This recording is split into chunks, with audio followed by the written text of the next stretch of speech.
കേരളത്തിന്റെ ആരോഗ്യ മേഖലയെ അടപടലം തകർക്കാമെന്ന് കരുതിയാണ് കോൺഗ്രസ് നേതൃത്വം ആശമാരെ ചട്ടം കെട്ടി പിണറായിക്കെതിരെ തിരിച്ച് സമരവുമായി 2 മാസമായി ദിവസക്കൂലി കൊടുത്ത് മുടിയുന്നത്. ഇവിടെ കോൺഗ്രസുകാരും BJP-ക്കാരും ഒക്കെ ദിവസക്കൂലിക്കാർക്ക് വായ്പ എടുത്തിട്ടാണെങ്കിലും സമരം ചെയ്യാനുള്ള കൂലി കൊടുക്കുമ്പോൾ കേരളം ആരോഗ്യ മേഖലയിൽ മറ്റു സംസ്ഥാനങ്ങളെ അതിശയിപ്പിക്കുന്ന മുന്നേറ്റം കാഴ്ചവെക്കുകയാണ്.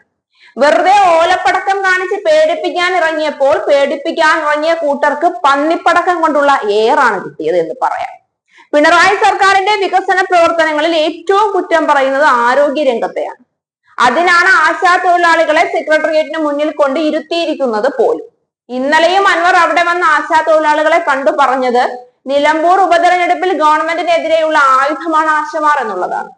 അപ്പോൾ മറ്റു പാർട്ടിക്കാർ കരുതി വെച്ചിരിക്കുന്ന ഏക ആയുധം ആശമാർ മാത്രമാണെന്ന് ഉറപ്പായി. എന്നാൽ ആശമാർ മാത്രമല്ല കേരളത്തിന്റെ ആരോഗ്യരംഗം എന്ന് തെളിയിച്ചുകൊണ്ട് ആരോഗ്യരംഗത്തെ വികസനങ്ങൾ എണ്ണി പറഞ്ഞിരിക്കുകയാണ് ഇടതുപക്ഷ സർക്കാർ. 4 വർഷത്തിൽ 30 ലക്ഷം പേർക്ക് 7000 കോടി രൂപയുടെ സൗജന്യ ചികിത്സ നൽകി കേരളം. കോവിഡിന്റെ 2ാം തരംഗത്തിൽ 10000 പേർ ചികിത്സയിലുള്ള സാഹചര്യത്തിലാണ് 2ാം പിണറായി സർക്കാർ അധികാരമേൽക്കുന്നത്. അതെല്ലാം തരണം ചെയ്താണ് ഈ നേട്ടം കൈവരിച്ചത്. ഇന്ന് സംസ്ഥാനത്തെ വിവിധ ആശുപത്രികളിലായി കിഫ്ബി സഹായത്തോടെ 10000 കോടിയിലധികം രൂപയുടെ വികസന പ്രവർത്തനമാണ് നടക്കുന്നത്. കൂടുതൽ സൗജന്യ ചികിത്സ നൽകിയതിന് ആരോഗ്യ മന്മഥൻ പുരസ്കാരം തുടർച്ചയായ 3 വർഷം കേരളം സ്വന്തമാക്കി.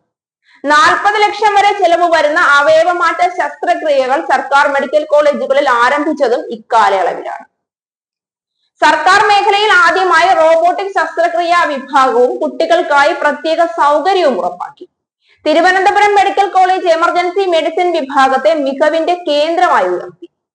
SAT ആശുപത്രിയെ അപൂർവ രോഗങ്ങളുടെ മികവിന്റെ കേന്ദ്രമായും ഉയർത്തിയിരുന്നു. ഇതിലൂടെ നിരവധി പേർക്ക് സൗജന്യ മരുന്നും ചികിത്സയും നൽകാനായി. ഇതുവരെ 202 ആരോഗ്യ സ്ഥാപനങ്ങൾക്ക് ദേശീയ ഗുണനിലവാര അംഗീകാരമായ NQAS ലഭിച്ചു. അർബുദ രോഗ പ്രതിരോധത്തിനായി ആവിഷ്കരിച്ച ആരോഗ്യ ആനന്ദം അകറ്റാം അർബുദം ക്യാമ്പയിനും കേരളത്തിന് വലിയ അംഗീകാരം നേടുന്നു. ഹൃദയ പദ്ധതിയിലൂടെ 7854 കുഞ്ഞുങ്ങൾക്ക് സൗജന്യ ഹൃദയ ശസ്ത്രക്രിയ നടത്തി. സ്വകാര്യ മേഖലയിൽ ലക്ഷക്കണക്കിന് രൂപ ചെലവ് വരുന്ന ചികിത്സകൾ സൗജന്യമായോ മിതമായ നിരക്കിലോ സർക്കാർ മേഖലയിൽ നൽകുന്നത് ലക്ഷക്കണക്കിന് രോഗികൾക്ക് ഗുണം ചെയ്യുന്നു. ദേശീയ സ്റ്റാറ്റിസ്റ്റിക്സ് സർവേ പ്രകാരം 10 വർഷം മുൻപ് സംസ്ഥാനത്ത് ഒരാൾക്ക് വഹിക്കേണ്ട ചികിത്സാ ചെലവ് ഇന്ന് പകുതിയായി കുറഞ്ഞിട്ടുണ്ട്. ഇങ്ങനെ രാജ്യത്തെ ഏറ്റവും മികച്ച ആരോഗ്യ പരിപാലന സംവിധാനങ്ങളുള്ള സംസ്ഥാനമായി കേരളം മാറിക്കഴിഞ്ഞു. ജനകീയ ആരോഗ്യ കേന്ദ്രങ്ങൾ മുതൽ മെഡിക്കൽ കോളേജുകൾ വരെയുള്ള വിപുലമായ ആരോഗ്യ പരിപാലന ശൃംഖല അതിന് തെളിവാണ്. ഇത്രയൊക്കെ വികസന മുന്നേറ്റം ഈ കൊച്ചു കേരളത്തിന് ഉണ്ടായി എങ്കിൽ ജോലി ചെയ്യാൻ താല്പര്യമില്ലാതെ സർക്കാരിനെ താഴെയിറക്കുക എന്ന ഗൂഢലക്ഷ്യത്തോടു കൂടി മറ്റു രാഷ്ട്രീയ പാർട്ടികൾക്ക് വേണ്ടി നാടകം കളിക്കുന്ന 4ഉം 3ഉം 7 ആശമാരെ തഴഞ്ഞിട്ട് ജോലി ചെയ്യാൻ മനസ്സുള്ള സർക്കാരിനൊപ്പം കൈകോർത്തു നിൽക്കുന്ന ആയിരക്കണക്കിന് ആശമാരെ കൂടി ചേർത്തു നിർത്തി കേരളത്തിന്റെ ആരോഗ്യരംഗം ലോക നിലവാരത്തിലേക്ക് ഉയരുമെന്ന കാര്യം ഉറപ്പിക്കാം.